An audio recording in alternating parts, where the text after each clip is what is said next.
فرمایا کہ اللہ کے بندے تم نے رجب میں لڑائی کی، اشہر الحرم میں؟ انہوں نے کہا یا رسول اللہ جانتا ہے، ہم نے تو سمجھا کہ یکم شعبان ہے۔ آپ نے فرمایا انی لا اقبل، یہ مال غنیمت ہم نہیں قبول۔ اشہر حرم میں کیوں لڑائی؟ اب مکے والوں نے آدمی بھیجا، حضور نے فرمایا دیکھو بات سنو، ہمارے صحابہ نے شعبان سمجھ کر حملہ کیا ہے، لیکن چونکہ غلطی ہو گئی ہے، ہم اللہ کے نبی ہیں، ہم معذرت چاہتے ہیں، ہم صراط مستقیم پہ چلنے والے لوگ ہیں، اگر ہم سے غلطی ہوگی تو ہم اپنی غلطی کا اعتراف کریں۔ انہوں نے کہا کہ یا رسول اللہ اگر ایسی بات ہے نا تو مہربانی کریں کہ پھر آپ ہمارے دو بندے جو پکڑے ہوئے نا، حکیم ابن کیسان اور عثمان ابن عبداللہ، وہ واپس کریں۔ حضور نے فرمایا کہ ٹھیک ہے، ہم دو بندے تمہیں واپس کرنے کے لیے تیار ہیں، لیکن ہمارے دو آدمی گم ہیں، 8 میں سے 6 واپس آئے ہیں اور 2 آدمی ہمارے گم ہیں، ہو سکتا ہے وہ تمہارے قریش کے کہیں ہتھے چڑھ جائیں اور وہ ان کو قتل کر دیں، پھر ہم ان کو بدلے میں قتل کریں گے، ہم نہیں چھوڑیں گے۔ اگر وہ 2 آدمی ہمارے خیریت سے واپس آ گئے تو ہم تمہارے 2 آدمی واپس کر دیں۔ اچھا خدا کی شان ہے، کچھ دیر گزری وہ 2 آدمی آ گئے، صاحب آ گئے، انہوں نے کہا رسول اللہ ہم تو بھول گئے تھے اور ہم کسی دوسری طرف نکل گئے، اور پھر مجبوری کے بعد ہمیں کوئی نہ قافلہ ملا نہ ساتھی ملے نہ پانی، اور بڑی مشکل سے بہرحال اب ہم پہنچ گئے۔ حضور نے فرمایا ابھی ان 2 کو چھوڑ دو، سواری بھی دو اور مکے بھیج دو، ہم اپنی زبان پہ پابند ہیں۔ جب ان کو چھوڑا ان میں سے حکیم ابن کیسان حاضر ہوئے، انہوں نے کہا کہ یا رسول اللہ میں نے یہاں رہ کر آپ کا جمال، آپ کا کمال، اسلام کی صفتیں، نماز، عبادات، اذان دیکھا ہے، میرے دل میں تو اسلام گھر کر چکا ہے، مجھے تو کلمہ پڑھا دیں یہ جاتا ہے تو جائے اشہد ان لا الہ الا اللہ واشہد ان محمد الرسول اللہ، میں تو واپس نہیں جاتا۔ عثمان ابن عبداللہ چلا گیا، وہ مسلمان نہ ہوا، مکے پہنچنے کے بعد وہ مر گیا اور حالت کفر میں۔ یہ سارا واقعہ جو ہے یہ بھی بعد الہجرہ مدینہ منورہ میں پیش۔ اور اسی اثنا میں حضور صلی اللہ علیہ وسلم کی ایک بہت پرانی تمنا تھی کہ یا الہ العالمین، آپ نے کبھی زبان سے نہیں کہا تھا لیکن دل میں تمنا تھی کہ میرا اللہ مجھے ملت ابراہیم سے پیدا کیا، میں ولد ابراہیم ہوں، ملت ابراہیم الخلیل ہوں، اور پھر بنائے ابراہیم کعبہ کا میں مکے کا مولد ہوں، اور پھر اس کعبے کی بنا میں اس معمار میں شریک ہوں، مہربانی کریں کہ قبلہ بھی مجھے وہی دے دیں۔ یہ حضور کے دل میں ایک تمنا تھی، لیکن نماز بیت المقدس کی طرف پڑھتے۔ اچھا بیت المقدس کی طرف نماز پڑھنے میں بھی حضور سرکار دو جہاں جب صلی اللہ علیہ وسلم مکے میں تھے، آپ تب بھی بیت المقدس کی طرف نماز پڑھتے تھے، لیکن آپ یوں کرتے تھے کہ بین الرکنین، حجر اسود اور رکن یمانی کے درمیان میں کھڑے ہو کے نماز پڑھتے کہ یہ کعبہ درمیان میں آ جاتا اور رخ بیت المقدس کی طرف ہو جاتا، یہ کعبہ بھی درمیان میں رہ جاتا۔ اچھا اب جب حضور مدینہ شریف چلے گیا تو اب تو کعبہ پشت پہ آ گیا، کیونکہ اب تو کعبے کو آپ سامنے رکھ نہیں سکتے، تو اب حضور صلی اللہ علیہ وسلم کی تمنا جو تھی وہ بڑھ گئی۔ اللہ نے قرآن اتارا قَدْ نَرَىٰ تَقَلُّبَ وَجْهِكَ فِي السَّمَاءِ فَلَنُوَلِّيَنَّكَ قِبْلَةً تَرْضَاهَا فَوَلِّ وَجْهَكَ شَطْرَ الْمَسْجِدِ الْحَرَامِ۔ اللہ نے فرمایا میرا مدنی ہم نے دیکھ لیا تقلب وجہ کا، آپ کے چہرے کا آسمانوں کی طرف اٹھنا اور پھر جھکنا، کہ آپ کہنا تو چاہتے ہیں لیکن ڈر سے کہتے نہیں، حرف زبان پہ آتے ہیں لیکن ادا نہیں ہوتے، ہم تو دیکھ رہے ہیں آپ کیا چاہتے ہیں یہ بھی ہمیں پتا ہے۔ فَلَنُوَلِّيَنَّكَ قِبْلَةً تَرْضَاهَا، اب ہم آپ کو پھیر رہے ہیں اس قبلے کی طرف جو آپ کا محبوب اور آپ کا پسندیدہ ہے۔ اسی لیے محدثین مفسرین نے مسئلہ نکالا کہ اللہ نے فرمایا فَلَنُوَلِّيَنَّكَ قِبْلَةً، یعنی یہ پہلے قبلہ تھا، اگر قبلہ نہ ہوتا اس کو قبلے کہنے کا کیا مطلب تھا؟ ہم آپ کو اس قبلے کی طرف پھیر رہے ہیں جو آپ کو پسند ہے۔ فَوَلِّ وَجْهَكَ شَطْرَ الْمَسْجِدِ الْحَرَامِ، اور پھر دیکھیں اللہ نے یہ نہیں فرمایا کہ میرا مدنی اپنا چہرہ شطر الکعبہ کعبے کی طرف کر لیں، نہ، کتنا بڑا رحمت ہے، فرمایا مسجد الحرام، اب اپنا رخ جو ہے مسجد الحرام کی طرف کر دو۔ فائدہ کیا ہوا کہ اگر کعبے کا حکم ہوتا، ہم جہاں ملکوں میں ہوتے نماز پڑھتے، جب تک عین کعبے میں نہ ہوتے ہماری نماز ہی نہ ہوتی، لیکن اللہ نے بندوں پہ کتنا رعایت کر دی، فرمایا مسجد الحرام کی طرف رخ کر لو۔ اور مسجد الحرام کتنی بڑی ہے، ادھر تنعیم ہے، ادھر شمیسی ہے، ادھر جعرانہ ہے، ادھر عرفات ہے، یہ ساری مسجد الحرام ہے۔ اب کہیں بھی نماز پڑھے تو کسی نہ کسی ٹکڑے کی طرف رخ ہو ہی جائے گا۔ اب ہمیں کوئی کمپس چمپس لگانے کی، کوئی آسمان کے سورج ڈھونڈنے کی، کوئی سائے دے، بس اندازہ ہے ابھی جہاد ہے، بس جہاد ہے کافی ہے، اسی علاقے کی طرف تو، اسی اتنے بڑے شہر کی طرف تو کسی نہ کسی جگہ تو رخ ہو ہی جائے گا نا۔ تو یہ واقعہ جو ہے یہ بھی ہجرت کے بعد مدینہ منورہ میں نازل ہوا، اور اس کے بعد حضور صلی اللہ علیہ وسلم جو سب سے بڑا واقعہ عظیمہ آنے والا ہے، اور خدا کی شان یہ ہے کہ روزے بھی ہیں، رمضان المبارک کا مہینہ بھی ہے، اللہ نے جہاد کا حکم بھی نازل کر، جہاد بھی فرض ہوگی این رمضان۔ اور حضور صلی اللہ علیہ وسلم کے لیے جب جہاد فرض ہو گیا تو اب حضور اسی فکر میں ہیں۔ حضور کو پتہ چلا کہ قریش مکہ کا ایک قافلہ جا، اور بہت بڑا قافلہ۔ حضور نے فرمایا آپ نے آدمی بھیجے کہ بھئی تلاش کرو، پتہ کرو، خبر حاصل کرو کہ واقعتاً کوئی قافلہ ہے۔ اور ادھر دیکھو اللہ کی شان کہ عاتقہ بنت عبد المطلب، یہ حضرت عباس کی بہن عبد المطلب کی بیٹی ہے، اس نے ایک خواب دیکھا مکے میں کہ ایک آدمی آتا ہے، اور وہ آنے کے بعد جب طواف والی جگہ پر حجر اسود کے سامنے آتا ہے تو وہ کہتے ہیں یا آل غدر، یا آل غدر قوموا الی مزارعکم بعد ثلاث،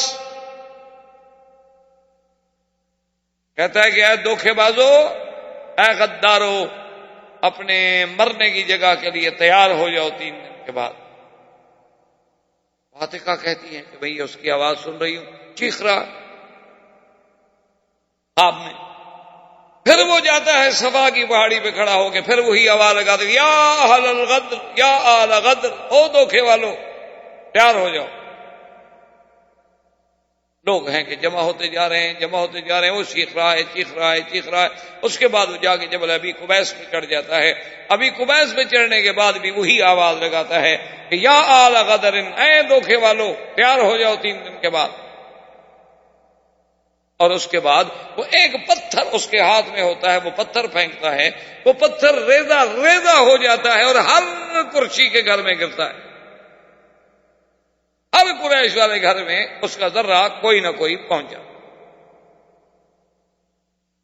خواب دیکھا، عجیب خواب تھا۔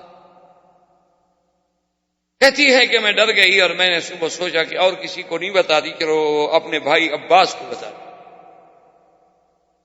عباس کو بتایا، اس نے کہا کہ عاتقہ بات سن، کہ خواب بڑا اہم بھی ہے اور خطرناک بھی ہے، لا تخبری احدا، کسی اور کو نہ بتا دے، کہیں ایسا نہ ہو کہ خواب سچا ہو جائے تب بھی مشکل، اور اگر جھوٹا ہو جائے تو ہمارے لیے ایک مشکل بن جائے۔ لیکن عباس کہتے ہیں کہ میں نے کوشش کی کہ اپنی بہن کو تو روک دیا، لیکن میں نے ولید ابن عتبہ میرا دوست تھا، اس کو میں نے بتا دیا کہ یار میری بہن نے ایسے خواب دیکھا ہے۔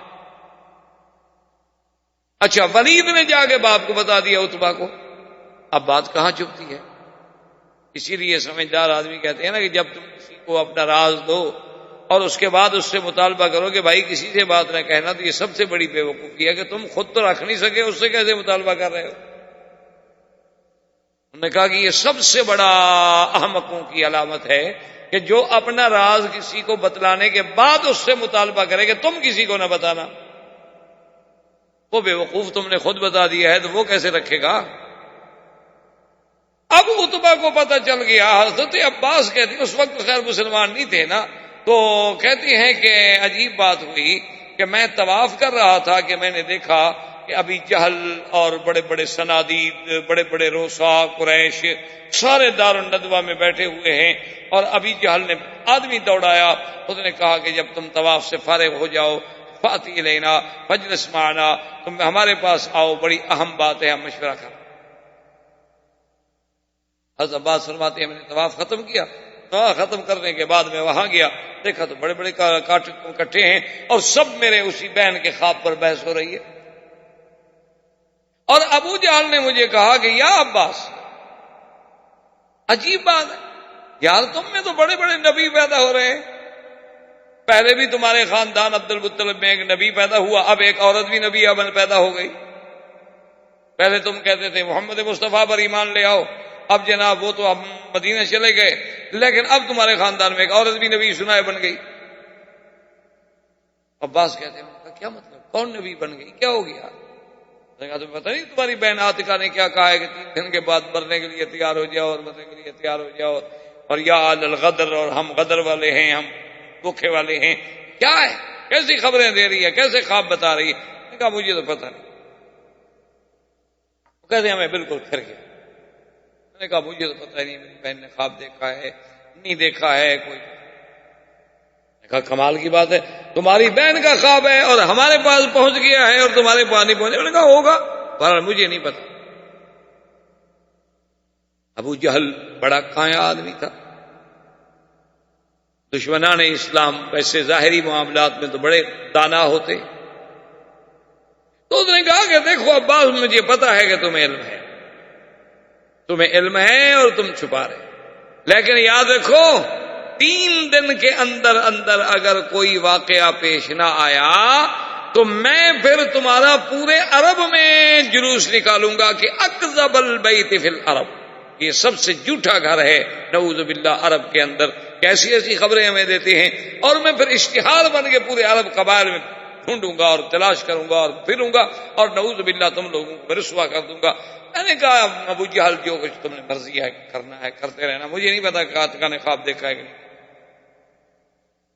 ابو جہل نے کہا کہ دیکھو جی عجیب عجیب بات ہے، عجیب عجیب خواب دکھائے جا رہے ہیں۔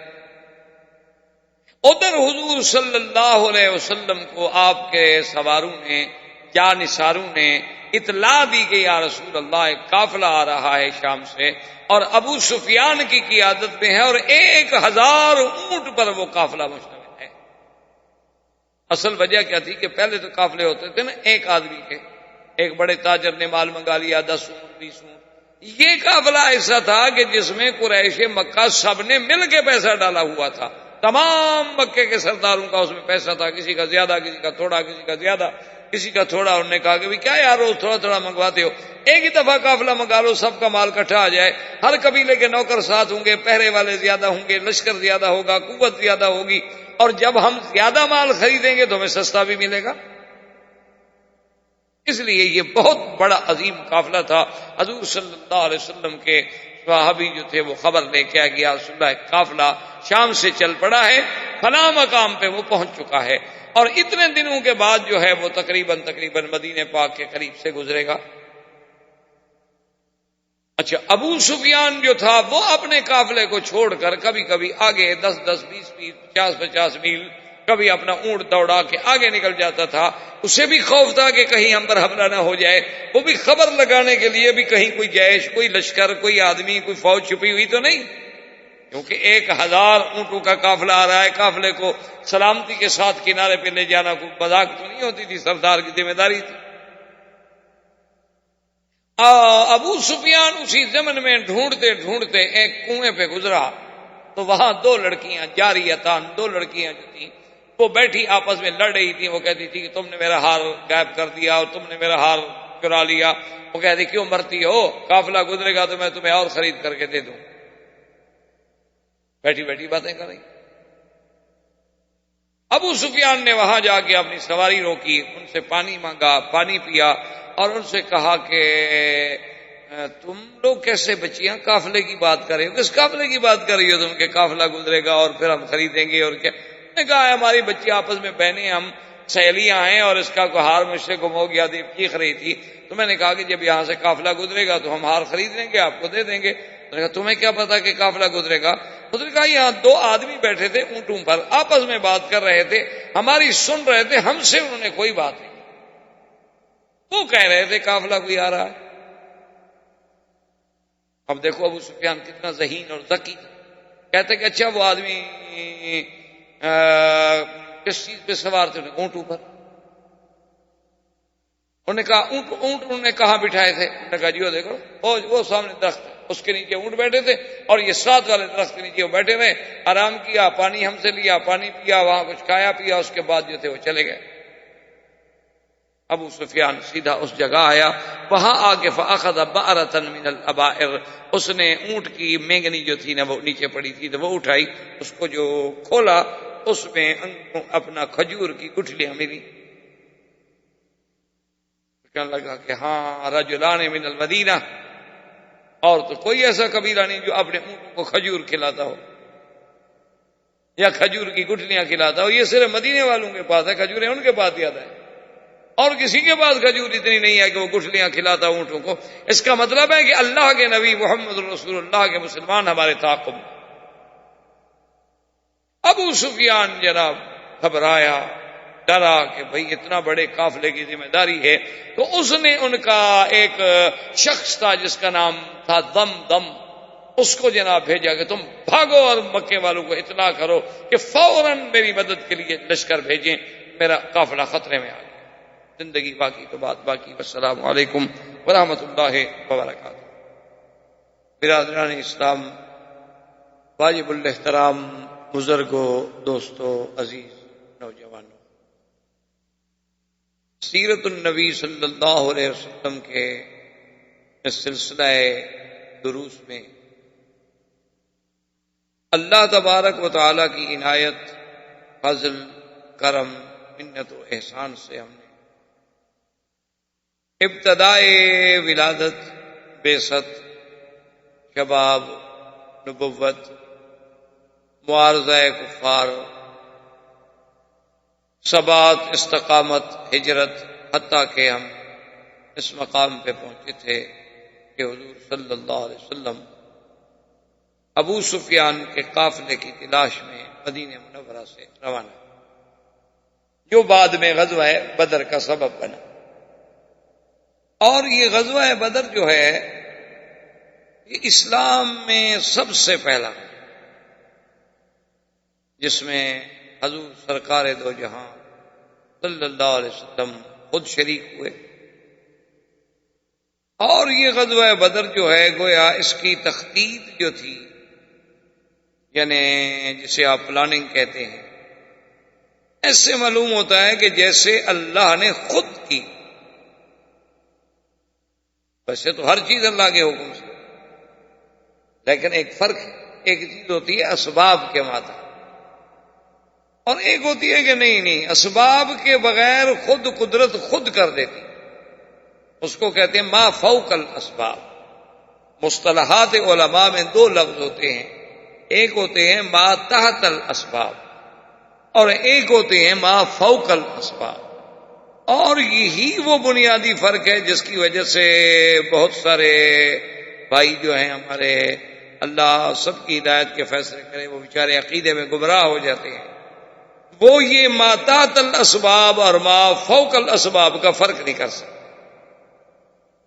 مثلا ایک اللہ کے ولی کے ہاتھ پہ کرامت دیکھی، ایک پیغمبر کے ہاتھ پہ معجزہ دیکھا کہ مردہ زندہ ہو گیا، اور ایک ولی کے ہاتھ پہ کرامت دیکھی کہ انہوں نے دعا کی تو مردہ زندہ ہو گیا، انہوں نے توجہ کی تو فوراً کایا پلٹ گئی، تو لوگ دھوکے میں آ جاتے ہیں، کہتے ہیں ٹھیک ہے اگر خدا بھی کرتا ہے تو یہ بھی تو کر لیتے ہیں نا، خدا بھی کر سکتا ہے تو یہ اللہ والے بھی تو کر سکتے ہیں، فرق صرف اتنا ہو گیا کہ اللہ پاک یہ کام خود کر لیتے ہیں اور بزرگوں کو اللہ نے پاورز منتقل کر دی ہیں، یہ ان کو اختیارات دے دیے ہیں کہ وہ جو چاہیں کر لیں، بس فرق عطائی اور ذاتی کا ہے۔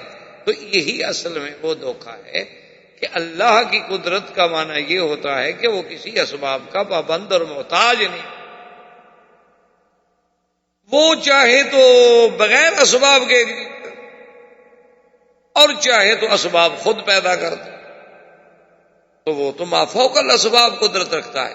اور بندے جو ہیں ان کے پاس اگر کوئی چیز ہے تو باتاۃ الاسباب ہوتی ہے کہ اللہ کے حکم سے دعا ہو گئی، ان کو اللہ نے اجازت دے دی، اور خرق عادت کا ظہور ان کے ہاتھوں پہ ہو گیا، یا ہم نے مثلا جدید ٹیکنالوجی سے، جیسے اب آپ دیکھتے ہیں کہ ٹیلی فون کر رہے ہیں آپ، ایک ملک سے دوسرے ملک تک کوئی ستار نہیں، کوئی بات نہیں، سیدھا سیٹلائٹ سے رابطہ ہے، اب فوٹو بھی دیکھ رہے ہیں، بات بھی کر رہے ہیں، لیکن یہ ما تحت الاسباب، ان کا ما فوق الاسباب چیزوں سے کوئی تعلق نہیں ہے۔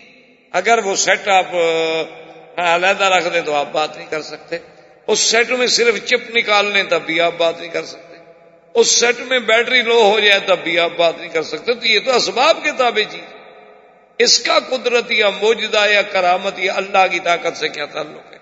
یہی وہ دھوکہ ہے بنیادی طور پر جو بہت سارے لوگوں کو لگتا ہے، اور وہ پھر یہ سمجھتے ہیں کہ اللہ کے پیغمبر بھی مختار ہوتے ہیں اور نبی بھی مختار ہوتے ہیں، جیسے روافض جو ہیں شیعہ، وہ کہتے ہیں ائمہ جو ہیں وہ بھی مختار ہوتے ہیں، جو چاہیں جب چاہیں جو چاہیں کر دیں۔ تو بہرحال تو جنگ بدر اور غزوہ بدر پہ جب آپ نظر ڈالیں گے تو ایسے معلوم ہوتا ہے کہ جیسے اللہ نے اس کی ساری تخطیط خود فرمائی۔ اور یاد رکھیں یہ سب سے پہلا غزوہ ہے اسلام، اور سب سے پہلا غزوہ ہے جس میں اللہ کے ملائکہ آسمان اور صرف اترے نہیں بلکہ جنگ کی، اور کسی غزوے۔ تو اس کے اسباب جو تھے وہ یہ تھے، جہاں تک مجھے یاد ہے ہم نے بات چھوڑی تھی کہ ابو سفیان ایک قافلہ لے کر شام سے، اور یہ قافلہ اتنا اہم تھا کہ اس میں تمام رؤسائے قریش کے جو بڑے بڑے رئیس تھے، صنادید تھے، ان سب کا پیسہ لگا ہوا۔ پہلے تو کبھی قافلے ہوتے تھے نا کہ چلو جی عتبہ کا قافلہ الگ آ گیا، ولید بن المغیرہ کا الگ آ گیا، اچھا شیبہ ربیعہ کا الگ آ گیا، عامر زمری کا الگ آ گیا، ابو سفیان کا الگ آ گیا، ابی جہل بن ہشام کا الگ آ گیا۔ لیکن یہ پہلا موقع تھا کہ جس میں ان لوگوں نے بیٹھ کے ایک پلاننگ کی تھی کہ یار ہم علیحدہ علیحدہ جو مال منگواتے ہیں یہ کیا بات ہے، کیوں نہ ہم اپنے سرمایہ کو اکٹھا کر کے ایک بڑا بزنس کریں، جب ہم بڑی چیزیں زیادہ کوانٹٹی میں خریدیں گے تو ہمیں فائدہ ہوگا۔ تو یہاں اگر ہر آدمی اپنے سرمایہ کے مطابق مال تقسیم کر لے تو اس پہ قریش متفق ہو گئے اور راضی ہو گئے، اور انہوں نے سارا سرمایہ دے کر ابو سفیان کو بھیجا کہ تم جا کر یہ مال لے آؤ۔ 1000 اونٹ پہ تجارت کا مال لدا ہوا تھا، آپ خود اندازہ لگا لیں کہ وہ کتنا بڑا قافلہ تھا، یعنی اس زمانے میں۔ آج تو ایک جہاز بھی آ جائے تو 1000 اونٹ سے زیادہ مال لے کے آ جائے گا، آج تو وہ بات نہیں ہے۔ سوال یہ ہوتا ہے کہ اس دور میں، جس دور کی ہم بات کر رہے ہیں 1400 سال پہلے، تو اس وقت کے اعتبار سے یہ بہت بڑا قافلہ تھا، اور حضور صلی اللہ علیہ وسلم کو جب خبر ملی تو آپ نے بھی اعلان کر دیا ابھی کافر ہیں، دشمن ہیں، دشمن کے لیے تو ہر قسم کا حربہ اور ہر قسم کا قتال جو ہے جائز ہے۔ اسی لیے مستشرقین جو ہیں اعداء اسلام، خاص طور پہ یہودی اور اس کے بعد نصرانی اور اسی طرح ہندو، انہوں نے اس بات کو بھی بڑا اچھالا، اور دیکھو جی مسلمان تو نعوذ باللہ لٹے رہی ہیں، قافلہ لوٹ رہے ہیں تو جا رہے ہیں۔ دیکھیں جی مسلمانوں کی اپنی کتابوں میں پڑھ لیں، ان کے قرآن میں پڑھ لیں، وہ تو قافلہ لوٹنے جا رہے ہیں۔ تو مسلمانوں کا وہ کہتے ہیں کام کیا ہے؟ وہ کہتے ہیں مسلمانوں کا تو کام یہی ہے کہ یہ وحشی قومیں ہیں، یہ قذاق ہیں، یہ بحری قذاق ہیں، بری قذاق ہیں، ڈاکے ڈالتے ہیں، لوگوں کے مال لوٹ لیتے ہیں، 4 عورتیں 100 لونڈیاں گھر میں رکھ لیتے ہیں اور گوشت کھاتے ہیں۔ ان کا کام کیا ہے؟ ان کا کام تو یہی ہے۔ اسی لیے آپ نے دیکھا ہے نا کہ پوری دنیا میں دہشت گرد کی ایک ایسی گردان ہے کہ کوئی دنیا کا چینل کھول لے، سب پہ ایک بات، مسلمان بڑا دہشت، بڑا خطر، یہ تو بڑا بہت خطرہ ہے، اور اگر مسلمان کی داڑھی ہو تو اور خطرہ، وہ تو پھر بہت بڑا خطرہ۔ یعنی آپ حیران ہو کہ آپ نے دنیا میں کبھی ایسی منطق پڑھی ہے کہ اگر ایک ملک دوسرے ملک بغیر اجازت کے میزائلوں کی برسات کر دے، وہ انصاف، اور ایک آدمی اٹھ کے ان کے 2 بندے مار دے، وہ دہشت گرد ہے، اور پورے مسلمان دنیا میں دہشت گرد ہو جاتے ہیں۔ کوسوفو میں، شیشان میں، سربیا میں، کشمیر میں، کسی جگہ آپ دیکھیں، اگر مسلمانوں کا خون بہایا جائے، ان کے خون سے ہولی کھیلی جائے، ان کی عزتیں اور عصمتیں نیلام کی جائیں، فوج کے جوان گھروں میں اٹھ کے نوجوان بچیوں کے ساتھ گینگ ریپ کریں، تو کوئی بات نہیں، اور کوئی مسلمان بیچارہ ادھر سے ادھر سے مانگے تانگے سے کو بندوق لے کر یہ لے کر ان کا مقابلہ کرے کہ بھئی اب عزت ہی نہیں رہی، جو ٹھیک ہے مر جاؤ، بھئی جب میری ماں بہن کی عزت میرے سامنے لوٹی گئی ہے، میرے زندہ رہنے کا کیا مطلب؟ ٹھیک ہے مر جاؤ، بڑی طاقت ہے، ہم اس کو شکست نہیں دے سکتے، ٹکرا تو سکتے ہیں نا، اپنی جان تو دے سکتے ہیں نا، اس سے تو کوئی رکاوٹ۔ وہ دہشت گرد ہے، وہ دہشت گرد ہے، بہت بڑا دہشت۔ دیکھو جی، اور مسلمان وہاں، اچھا جو ان کو پیسے، وہ بھی دہشت گرد ہے، پیسہ دیتے ہیں ان کو۔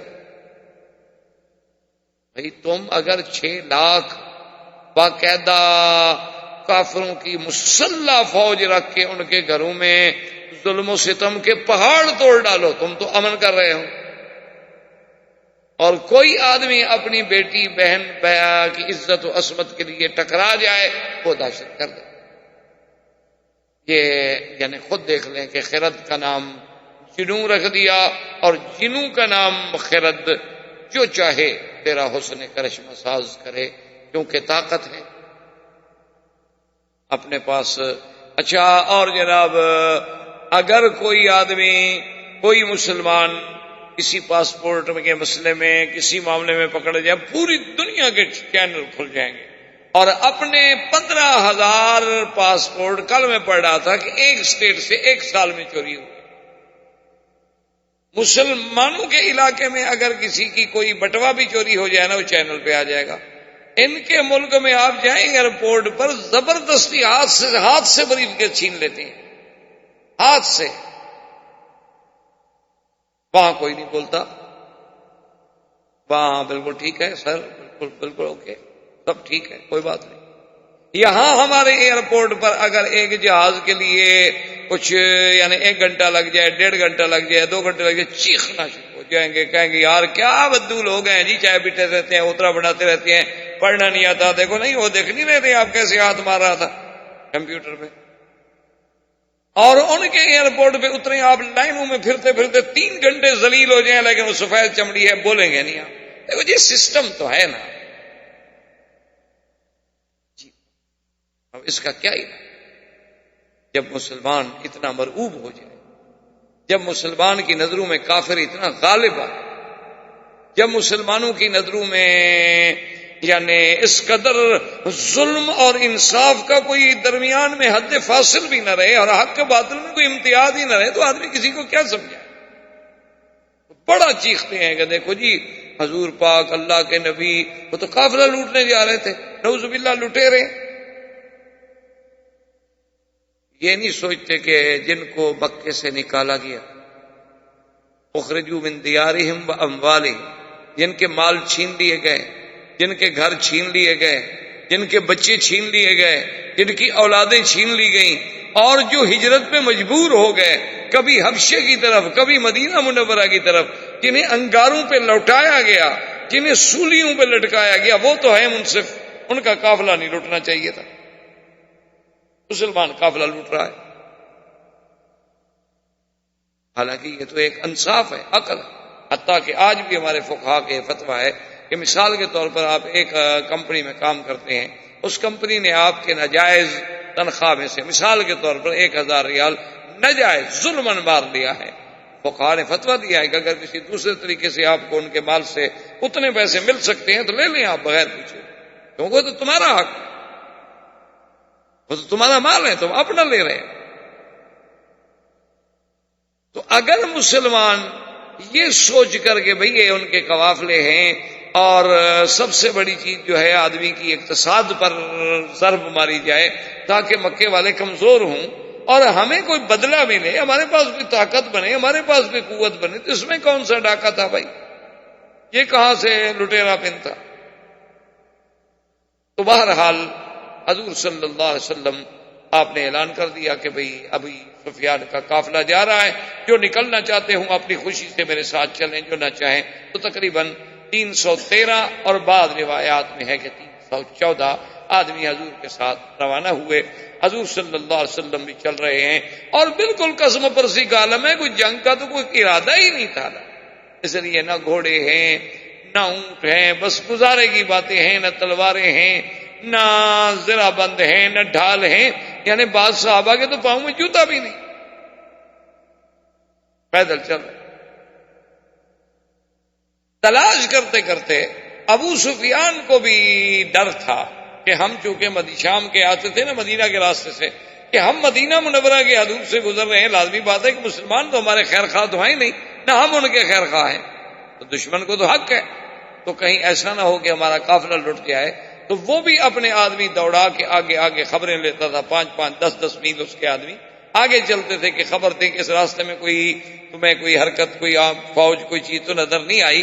تو بہرحال اس کو آیا ابو سفیان خود، اس نے دیکھا کہ 2 لڑکیاں بیٹھی ہوئی باتیں کر رہی ہیں، اس نے پوچھا کہ یہاں کوئی آیا؟ انہوں نے کہا 2 بندے آئے تھے، باتیں کر رہے تھے، ہم نے سمجھا کوئی نہیں۔ انہوں نے کہا اچھا وہ کس پہ سوار تھے؟ انہوں نے کہا اونٹوں پہ سوار تھے۔ انہوں نے کہا اونٹ کہاں بٹھائے تھے؟ انہوں نے کہا اس جگہ۔ اس نے جا کے اونٹوں کے گوبر کو جو دیکھا تو اس میں گٹھلی ملی، کہنے لگا ہاں اولائے ناس من المدینہ، یہ لازماً مدینہ منورہ کے لوگ ہیں جو کہ اونٹوں کو گٹھلیاں جو ہے صرف وہی کھلا سکتے ہیں، اور کوئی عرب ایسا نہیں جو اونٹوں کو گٹھلی کھلاتا ہو، تو صاف ظاہر ہے کہ مدینے سے ہمارا تعاقب ہو رہا ہے۔ تو ابو سفیان نے ایک شخص تھا جس کا نام تھا ضمضم، اس کو کہا کہ بھئی تم فوراً تیز رفتار اونٹ لے لو اور اس تیز رفتاری کے ساتھ فاصلہ طے کرو اور پہنچو مکہ مکرمہ، خبر کرو کہ میرا قافلہ جو ہے خطرے میں آ گیا ہے۔ لازماً مکے والے جو ہے فوراً وہاں سے لشکر بھیجیں، فوج بھیجیں، مدد بھیجیں تاکہ قافلے کو ہم امانت و حفاظت کے ساتھ لے جا سکیں، لیکن تم نے ایسا اونٹ لینا ہے اور سفر میں کہیں آرام نہیں۔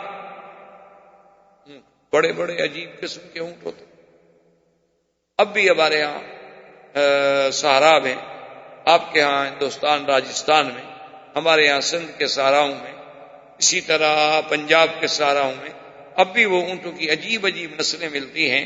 یعنی میں نے خود دیکھا ہے، اونٹوں پہ سفر بھی کیا ہے، تو ایک آدمی نے مجھے بتایا کہ یہ اونٹ جو آپ دیکھ رہے ہیں ہم آپ کے لیے لائے ہیں کہ ذرا آپ شوق سے اس پہ سواری کریں۔ تو اس نے کہا کہ جناب اس اونٹ کی تو عادت یہ ہے کہ جب ہم اس پہ سفر کرتے ہیں نا تو یہ جب ناک سے ہم ناس کھینچتا ہے نا کر کے تو ہمیں اندازہ ہو جاتا ہے کہ 100 میل کا فاصلہ کر چکا ہے، 100 میل کے بعد تو یہ صرف ناس کھینچتا ہے۔ اور چلنے کا یہ عالم ہے کہ آپ بالکل بلا مبالغہ پانی کا پیالہ بھر کے ہاتھ میں رکھ لیں وہ نہیں گرے گا، پانی نہیں گرے گا، قطعاً سوال پیدا نہیں۔ یہ ابھی جو عرب کو پیش کیے جاتے ہیں وہ ایسے اونٹ نہیں ہوتے، وہاں اونٹ تو بڑی بڑی چیز ہوتی ہے، بڑی بڑی قیمتی، یعنی بالکل آپ پیالہ دودھ کا بھر کے ہاتھ میں رکھ لیں اور اونٹ پہ بیٹھ جائیں، مزہ رہے کہ اس پہ تو ذرا گر جائے باہر،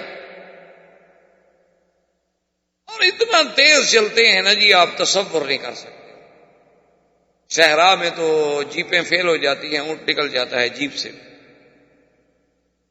یعنی 4 ویلر گاڑیاں جو ہیں وہ بھی رہ جاتی ہیں، لیکن اونٹ ہو نسل والا ایسے نہیں۔ تو بہرحال اس نے اونٹ دیا، وہ بھاگا جائے۔ اس نے کیا کیا؟ اب بدبخت دیکھے نا کیسے اس نے جناب پہلے تو اونٹ کو زخمی کیا، جب مکے کے قریب پہنچ گیا اونٹ کو تلوار کے ساتھ زخمی، اور پھر یہ ہے کہ وہ سارا خون جو تھا اپنے اوپر ڈالا، اپنے کپڑے پھاڑ ڈالے اور وہاں سے چیخنا شروع کیا، الغوث المدد، الغوث الغوث یا قریش، الغوث یا قریش۔ اب قریشی بھاگ رہے ہیں، وہ کیا بات ہے، بات تو کرو، بات نہیں کرتا۔ اونٹ دوڑا ہے چلا جا رہا ہے، جو آتا ہے اس کے پیچھے دوڑا ہے، جو آتا ہے اس کے پیچھے دوڑا ہے کہ بھئی کیا ہو گیا؟ اونٹ زخمی ہے، بندہ زخمی ہے، خون سے لت پت ہے، لیکن نہ تو اترتا ہے بدبخت اونٹ سے اور نہ بات بتاتا ہے، وہ چیخ رہا ہے مدد مدد الغوث الغوث۔ چلتے چلتے چلتے جناب وہ کعبہ شریف کے باہر آیا، اونٹ وہاں بٹھایا اور دوڑ کے کعبہ شریف کے اندر چلا گیا، الغوث الغوث الغوث۔ اتنے میں سارا مکہ اکٹھا کر لیا نا اس نے۔ اعلان کرنے والے تو عجیب ہوتے ہیں، اس نے پورا ایک ٹینشن پیدا کر دی نا سارے مکے میں، بھاگ رہے ہیں، ادھر سے آ رہا ہے، ادھر سے آ رہا ہے، ادھر سے آ رہا ہے، کہ زخمی ہے، خون میں گھرا ہوا ہے، بات نہیں کرتا، کہتا ہے مدد کرو مدد کرو۔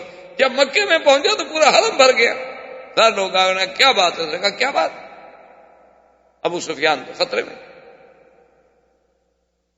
اسی طرح جو عاتکہ بنت عبد المطلب نے خواب دیکھا تھا، یہ عبد المطلب کی بیٹی ہیں، عباس کی بہن۔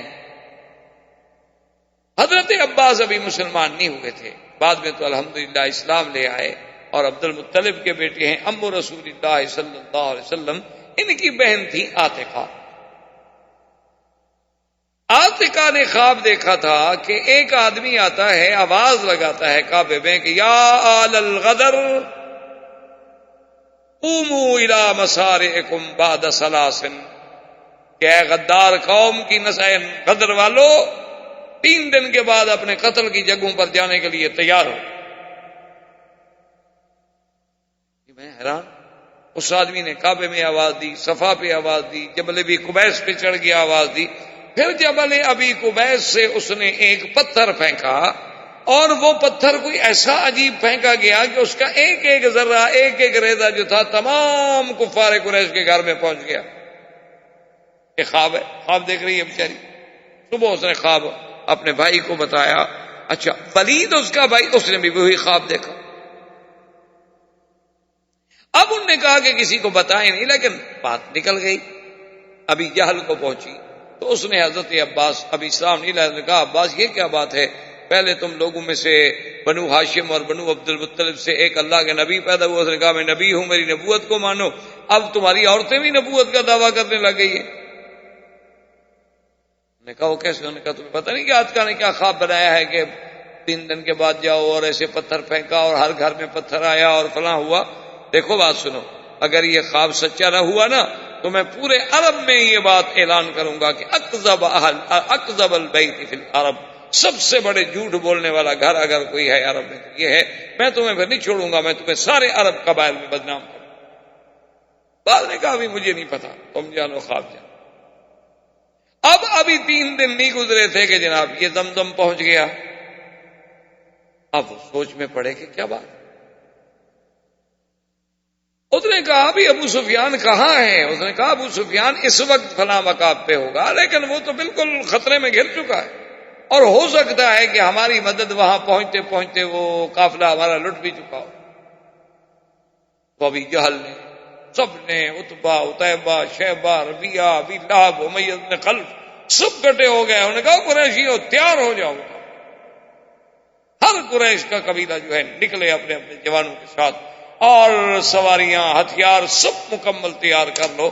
تو بہرحال یعنی یہ یہاں سے تقریباً بعض روایات میں 990 آدمی ہے اور بعض میں 1000 آدمی ہے، 1000 کا قافلہ، اور بڑے لڑاکا لوگ، اور گھوڑے 200 تو صرف گھوڑے تھے ان کے، یعنی باقی ہر آدمی 1000 آدمی اپنے اپنے اونٹ پہ ہے، کسی ایک اونٹ پہ 2 آدمی بھی نہیں۔ 1000 اونٹ جو ہے وہ تو باقاعدہ سواری کے لیے، 200 گھوڑا احتیاط کے لیے ساتھ ہے، اور اس کے بعد گانے والیاں اور کائنات اور مغنیات اور اصحاب الرایات، یہ طوائفیں جو تھی نا یہ جھنڈے والیاں کہلاتی تھی، جو کہ جھنڈا لگا لیتی تھی گھر پہ تو لوگوں کو پتہ لگے کہ یہ طوائف، تو اس لیے ان کو صاحبات الرایات کہا جاتا تھا۔ تو یہ بھی ساتھ لے لی گئی، یہ گائیں گی اور ہماری مجلسیں ہوں گی، اور اگر جنگ ہوگی تو پیچھے سے ہمیں ترانے گا گا کے ہمیں جو ہے وہ قوت دیں گی، طاقت دیں گی ہمیں لڑنے کے لیے، کہ آدمی مست ہو جاتا ہے نا۔ عرب لڑکیاں میں شعر پڑتی ہیں، بزدل ہو کے گھر آؤ گے تو کس کو منہ دکھاؤ گے، عجیب عجیب اشعار پڑتے۔ تو پھر وہ جان فشانی سے لڑتے تھے، تو یہ پوری تیاری کے ساتھ قافلہ نکلا۔ ابو لہب نہیں گیا، اس نے اپنے بدلے میں ایک بندہ بھیجا، اس کو پیسے دیے کہ تم میری طرف سے۔ امیہ ابن خلف جو ہے اس نے بھی بہانہ بنا لیا، اس نے کہا کہ میں نہیں۔ اچھا امیہ ابن خلف کیوں نہیں گیا؟ کہ اس کو ایک آدمی نے بتلایا تھا کہ اللہ کے نبی محمد مصطفیٰ تیرے لیے بد دعا کر رہے ہیں اور فرما رہے تھے کہ امیہ ابن خلف جو ہے یہ قتل ہو، بڑی بری موت۔ اس نے کہا اچھا انہوں نے کیا بتایا تھا کہ مکے کے اندر مرے گا یا مکے سے باہر مرے گا؟ اس نے کہا یہ تو نہیں بتایا، البتہ یہ بتایا تھا کہ بڑی بری موت مرے گا۔ اس لیے اس نے کہا بھی میں تو نہیں جاتا، محمد مصطفیٰ نے بد دعا کی ہوئی ہے، کہیں میری موت کا وقت نہ آ گیا، ادھر آتکا کا خواب نظر آ جائے۔ تو ابو جہل کو پتہ چلا تو اس نے کیا کیا، اس نے ایک آدمی کو دیا بخور، آپ تو مکے میں رہتے ہیں نا، بخور جانتے ہیں، یہ جو عرب لوگ ڈالتے ہیں نا اود کی لکڑی آگ پہ اور اس سے جو دھواں اٹھتا ہے اس کو کہا جاتا ہے بخور۔ اور یہ بخور مختلف قسم کے ہوتے ہیں، سندل کا ہوتا ہے، اود کا ہوتا ہے، گلاب کا ہوتا ہے، مشکل ہوتا ہے، اور اس کو ڈالا جاتا ہے اور گھر میں ایک قسم کی خوشبو ہوتی ہے۔ اور اصل میں اس کا استعمال زیادہ تر جو تھا عرب میں ابتدا کے اندر، اب بھی شاید ہوگا، تو عورتیں کرتی زیادہ استعمال، چونکہ تاکہ عورت کے بدن میں خوشبو رہے، اپنے خاوند کے زیادہ مرغوب رہے، تو وہ لباس پہن کے غسل کر کے اس کے آگ کے دھوئیں کے اوپر کھڑی ہو جاتی تھی، آگ تو پورے بدن میں خوشبو آ جائے، اور پھر اندر جو روائے یا قریہ ہیں جو چیزیں ہیں وہ بھی اس کے اثر سے ختم ہو جائے۔ تو اس نے اود جلا کر باقاعدہ امیہ ابن خلف کو بھیجا اور کہا تبخر یا امیہ، کہ بڑا خاص اود بھیجا ہے ابو جہل نے تمہارے لیے۔ انہوں نے کہا کیوں؟ انہوں نے کہا بھی تم تو عورتوں والی بات کر رہے ہو نا، ڈر کے مارے بدل کے لیے نہیں نکل رہے ہو، تو گھر میں بیٹھو، بخور لگاؤ، عورتوں والا کام کرو۔ باہر تو مرد جاتے ہیں تلوار سے لڑنے والے، بخور لگانے والے تھوڑا لڑیں گے۔ جیسے آج کل حالت ہے ہماری، اللہ معاف کرے، اللہ پاک یعنی دعا کریں کہ خاص طور پہ اللہ عرب کو ہر فتنے سے محفوظ رکھے، کیونکہ یہ تو اتنے بیچارے آرام پسند ہو گئے، ایئر کنڈیشن کے بغیر نہیں کھڑے ہو سکتے، لڑیں گے مٹی۔ یعنی جو آدمی ایئر کنڈیشن کے بغیر ایک منٹ نہ گزار سکتا، گاڑی میں بیٹھے، میرے خیال میں اگر ان کے بس میں ہو نا تو گاڑی بعد میں سٹارٹ کریں اور اے سی پہلے سٹارٹ کریں۔ کٹھا تو اب بھی کر دیتے ہیں، ایک ہی سوئچ کے ساتھ کٹھا سٹارٹ ہوتا ہے، لیکن اگر کوئی ایسا سسٹم ہو کہ بھئی اے سی پہلے سٹارٹ ہو، اور بڑے لوگ تو خیر اب وہ سارا کچھ ان کے پاس ریموٹ پہ ہوتا ہے، وہ گھر سے نکلنے سے پہلے گاڑی سٹارٹ کر دیتے ہیں تاکہ اے سی سٹارٹ ہو، اور ہم جب پہنچے تو گاڑی ٹھنڈی ہو چکی ہو، یہ نہ ہو کہ ہم بیٹھے ہوئے پھر انتظار کرتے رہیں کہ کب ٹھنڈی ہوگی، تو اس قوم کا کیا ہوگا۔ اللہ حافظ۔ اسی لیے شورش نے کہا تھا نا کہ یا مولا یا رب، یہ کیسی قوم ہے کہ جن کی ابتدا اسماعیل سے ہوئی تھی اور انتہا کلثوم پہ، ایک ایسی آ تجھ کو بتاؤں میں تقدیر کیا، شمشیر و ثنا اول طاؤس و رباب۔ ایسے تو نہیں اقبال بیچارہ روتا گیا۔ تو بہرحال کہنے کا مقصد یہ ہے کہ جناب انہوں نے اپنے قافلے کو نکالا۔ اچھا خدا کی شان ہے، اب ادھر سے بھی قافلہ چل رہا ہے 314 کا۔ اچھا ان کے ذہن میں تو کوئی لڑائی کا سوال ہی نہیں ہے، کوئی لڑائی کا تصور ہی نہیں ہوتا، قافلے کے لیے نہیں کر رہے ہیں، قافلہ مل گیا ٹھیک ہے، نہیں ملا واپس چلے جائیں۔ چلتے چلتے چلتے چلتے ایک مقام ہے بدر سے پہلے، ایک ہے عدوۃ الدنیا اور ایک ہے عدوۃ القصوى، جس کو قرآن نے بھی اذ انتم بالعدوۃ الدنیا وهم بالعدوۃ القصوى والركب اسفل منكم ولو تواعدتم لاختلفتم في الميعاد ولكن ليقضي الله امرا كان مفعولا۔ اللہ نے فرمایا میرے بدری صلی اللہ علیہ وسلم، جب تم عدوہ دنیا جانب شمال میں اور کافر عدوہ قصویٰ جانب جنوب میں،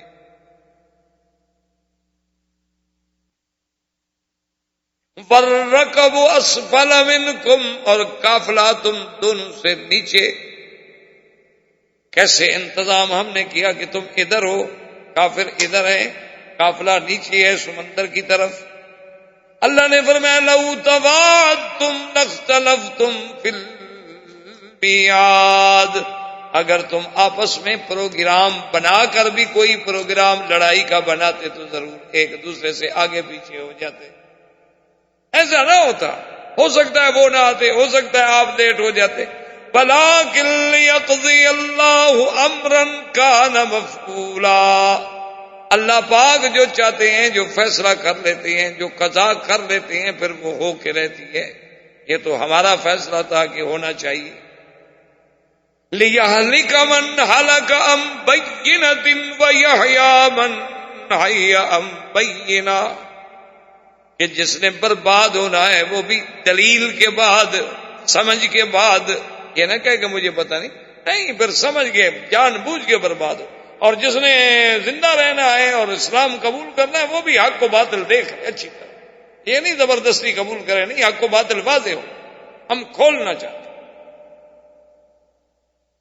اور جناب جب یہ مکے سے نکلے تو ان کو ایک فکر ہو گئی، کیونکہ قریش نے بنو کنانا کا ایک آدمی قتل کیا تھا،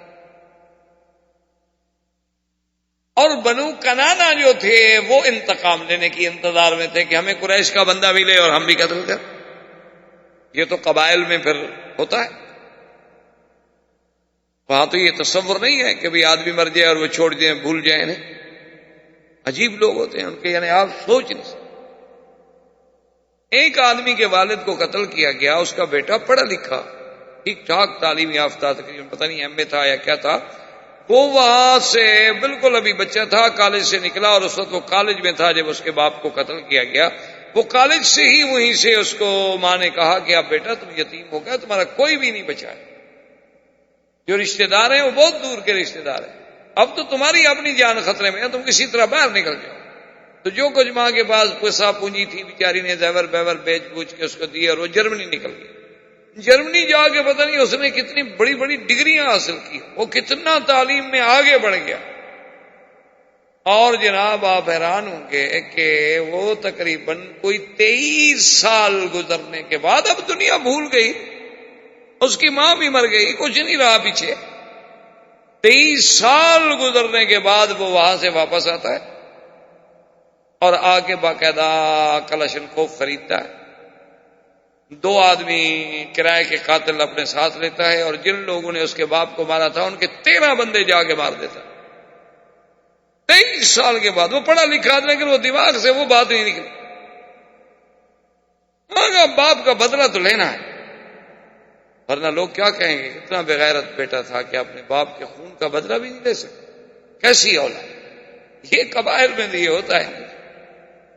تو بہرحال تو اس نے اب جناب ان کو خیال آیا ابو جہل کو کہ اب جا تو رہے ہیں ہم بدر کی طرف، مدینے کی طرف. اس وقت تو بدر کا تصور نہیں تھا نا، وہ تو راستے میں آ رہے تھے بھی قافلے کو بچانا ہے. قافلہ جہاں ملے، رابق کو ملے، بستورہ ملے، کسی جگہ مل جائے. ان کو تو پتہ نہیں تھا کہ اللہ کی فیصلہ ہمارا بدر میں ہونا ہے. تو اس نے کہا ہم جا تو رہے ہیں لیکن جب مکہ خالی ہو جائے، ہم تو سب لوگ جا رہے ہیں، اور بنو کنانا اگر آگے مکے پہ حملہ کر دے، ہماری عورتیں ہی اٹھا کے لے جائیں تو ہم کیا کر لیں گے؟ ان سے تو ہماری بنتی نہیں، جنگ ہے ہماری. تو شیطان ابلیس لعین جو ہے نا ایسے موقعوں کی انتظار میں رہتا.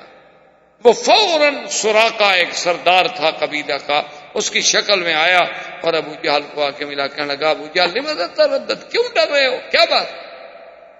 اس نے کہا سردار بات ٹھیک ہے، ہمارا بنو کنانا سے جھگڑا ہے، ہم جو سارے باہر جا رہے ہیں اور بنو کنانا والے مکے پہ حملہ کر دیں، مکہ تو خالی.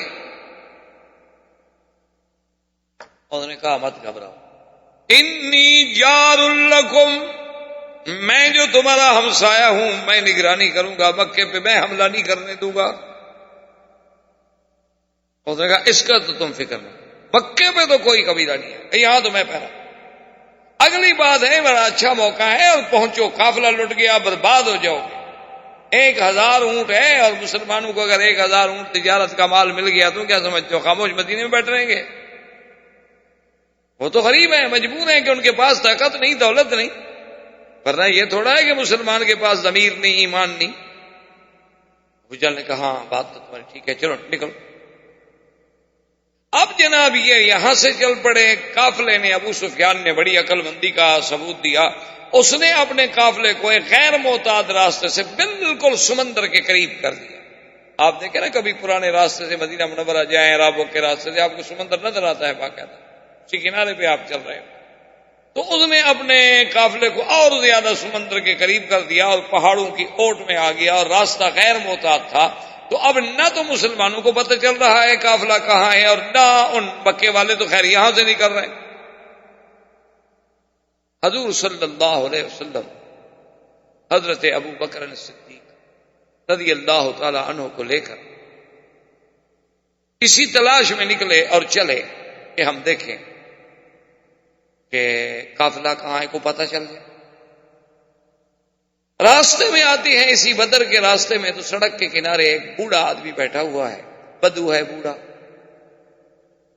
اس کو آ کر ملے، آپ نے پوچھا کہ بھئی تمہیں کوئی خیر خبر، قافلے کا کوئی پتہ؟ اس نے کہا کہ بات یہ ہے کہ میرے جو معلومات ہیں مجھے پتہ چلا ہے کہ قافلہ جو ہے اس کا تو ہمیں پتہ نہیں حقیقت میں کہ کدھر، لیکن یہ مجھے پتہ چلا ہے کہ زمزم ابن عمرو جو تھا اس نے مکے والوں کو اطلاع دے دی ہے اور وہاں سے 1000 کی تعداد میں لشکر جرار جو ہے وہ نکل،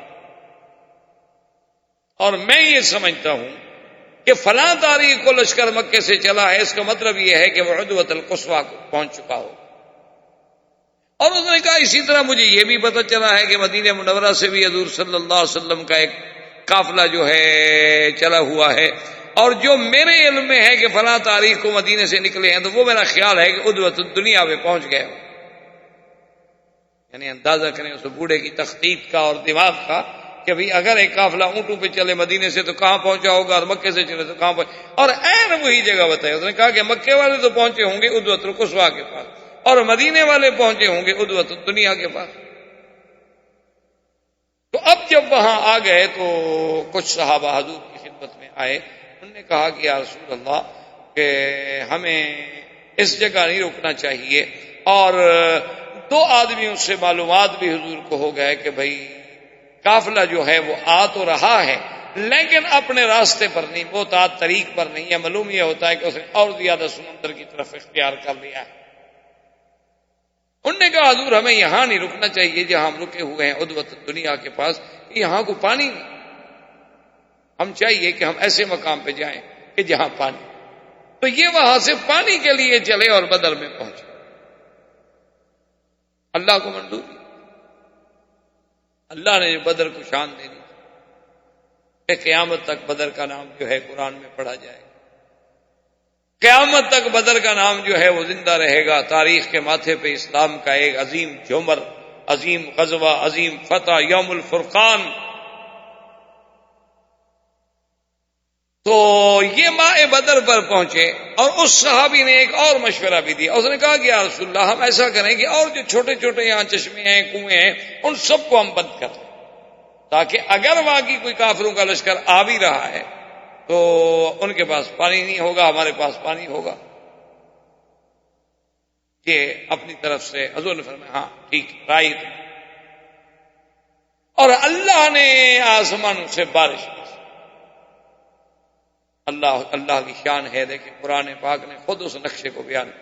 اذ یغشکم النعاس امنة منه وينزل عليكم من السماء ماء ليطهركم به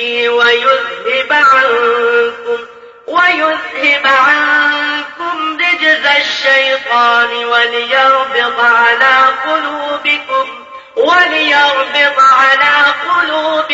ويثبت به الأقدام۔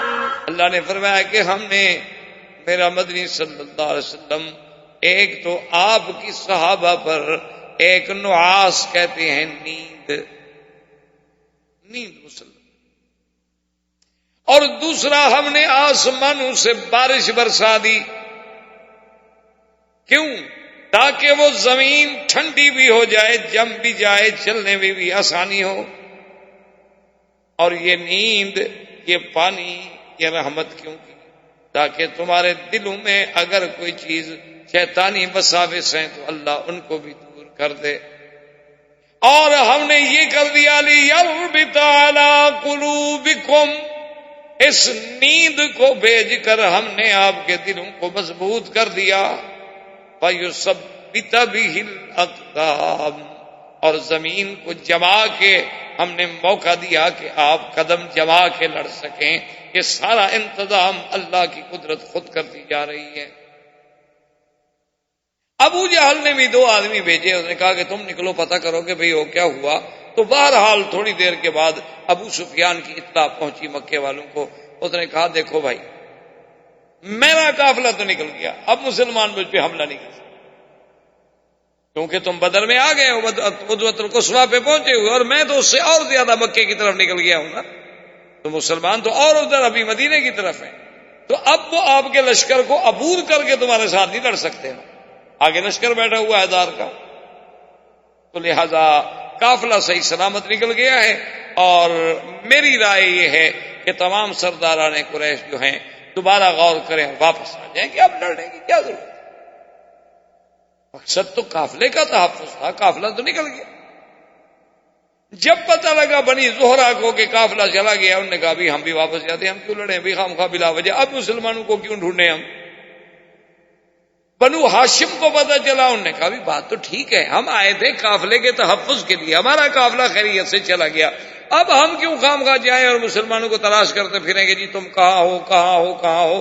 وہ بھی قافلہ ڈھونڈنے آئے تھے، ان کو بھی نہ ملا، وہ بھی جہاں ہوں گے آخر تنگ آ گئے، واپس چلے جائیں۔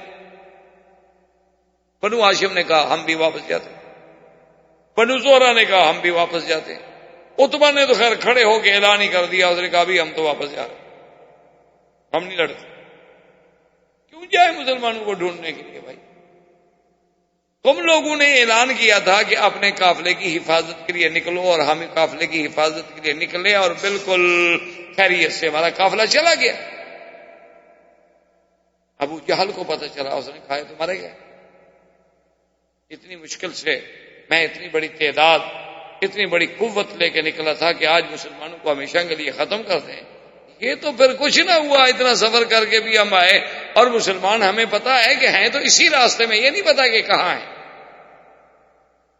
اس نے عامر الزمری کو بلایا، اس کے بھائی قتل ہوا تھا، اس کو قتل کیا تھا عبداللہ ابن جہش کے قافلے، اس نے اس کو بلایا، اس نے کہا دیکھو یہی تو موقع تھا، مسلمانوں کا کتنے لوگ ہوں گے، 200 300 400 500، ہم تو 1000 ہیں، یہی تو موقع تھا کہ آج ہم مسلمانوں کو صفحہ ہستی سے ہمیشہ کے لیے ختم کر دیں اور تیرے بھائی کا بدلہ لے لیں، لیکن یہ دیکھا نہیں وہ بنو زہرہ والے، بنو ہاشم، عتبہ، سب سے واپس جانے کے لیے تیار ہو گئے۔ انہوں نے کہا اچھا، اس نے جناب وہ اپنے کپڑے پھاڑے، پٹی اٹھا کے سر پہ ڈالی، اور آگے جناب رونا شروع کر دیا اور چیخنا شروع کر دیا کہ مکے والو تم بڑے غدار، تمہارا بیٹا مر جاتا، تمہارا بھائی مر جاتا، تم بدلہ لیے بغیر کبھی واپس نہ جاتے، بیٹا چونکہ میرا بھائی مرا تھا نا اس لیے تمہیں اب واپسی یاد آ گئی ہے، کوئی اتفاق سے آئے ہیں مسلمانوں کے، ہم قریب ہیں، اس کو چل دو۔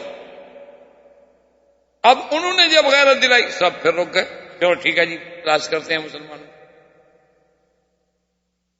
2 آدمی گئے تھے تلاش کے لیے ابو جہل کے، مسلمانوں نے ان کو پکڑ لیا، وہ جب پکڑے گئے ان سے پوچھا مسلمانوں نے کہ بھی تم کون ہو، انہوں نے کہا ہم قریش کے ساتھی ہیں، انہوں نے کہا نہیں تم ابو سفیان کے قافلے کے آدمی، نے کہا نہیں ہم قافلے کے آدمی نہیں ہیں، اب مسلمان نے ان کو مارنا شروع کیا۔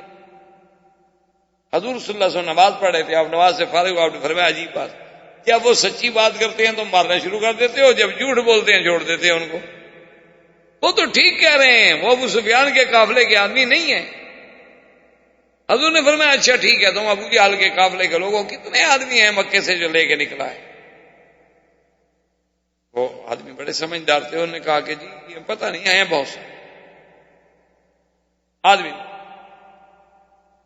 انہوں نے فرمایا کوئی اندازہ؟ انہوں نے کہا جی اندازہ کوئی نہیں، ہم تو بدو لوگ ہیں، ان پڑھ لوگ ہیں، جاہل لوگ ہیں، ہمیں تو انہوں نے بھیجا تھا کہ ادھر جاؤ مدینے سے کوئی قافلہ لڑائی کے لیے نکل رہا ہے اس کا پتہ کرو۔ ویسے بہرحال قریش کا بہت بڑا لشکر ہے لیکن پتہ نہیں۔ خیر تھوڑی دیر کے بعد اس وقت نے پوچھا کہ اچھا روزانہ کتنے اونٹ ذبح ہوتے ہیں؟ اس نے کہا جی روزانہ جو ہے نا جی 10۔ حضور نے فرمایا اچھا، اس کا مطلب ہے کہ 900 اور 1000 کے درمیان ہے تمہارا لشکر، کیونکہ ایک اونٹ جو ہے 100 آدمی کو پورا ہو سکتا ہے کھانے والے کو۔ جب 10 اونٹ روز کے ذبح کیے جاتے ہیں تو معلوم ہوتا ہے کہ تمہارا 1000 کا لشکر ہے۔ انہوں نے کہا جی ہمیں یہ نہیں پتا۔ حضور نے فرمایا اچھا ان کو نہ مارو، ان کو چھوڑ دو، ان کا کیا ہے، یہ تو مامور ہیں، ڈھونڈ رہے ہیں، جیسے ہم ڈھونڈ رہے ہیں یہ ویسے ہی ڈھونڈ رہے ہیں۔ ان کو چھوڑ دیا۔ انہوں نے جا کے بتلایا، اب دونوں قبیلوں کو پتا چلا کہ بھئی اب تو بالکل قریب ہیں، ہم صرف وہ ٹیلے کے ادھر ہیں پہاڑوں کے اور ہم ادھر ہیں، ہم تو بالکل قریب آ گئے، بالکل عین درمیان میں تو کوئی فاصلہ ہی نہیں۔ اب ابو جہل نے اپنے لشکر کو للکارا اور حضور صلی اللہ علیہ وسلم کی ذات مبارک کو بھی یقین ہو گیا کہ اب تو جنگ ہونی۔ حضور کھڑے ہوئے، آپ نے خطبہ پڑھا اور آپ نے فرمایا کہ اشیروا یا ایھا الناس، لوگوں مشورہ دو، کیا بات، ہم نکلے تو قافلے کے لیے تھے لیکن قافلہ تو نکل گیا، اب کیا ارادہ ہے، جنگ لڑنی ہے یا طریقے سے واپس جائیں؟ تو صحابی اٹھے، حضرت ابو بکر، حضرت عمر، مہاجرین میں سے، قریش میں سے، انہوں نے کہا کہ یا رسول اللہ الامر الیک، سب معاملہ آپ کے ہاتھ میں، آپ جو حکم دیں گے ہم تو جانے قربان، بس ہم تو یہ جانتے ہیں کہ جو آپ کا حکم ہوگا ہمارا۔ حضور پھر فرمایا اشیروا یا ایھا الناس، لوگوں رائے دو۔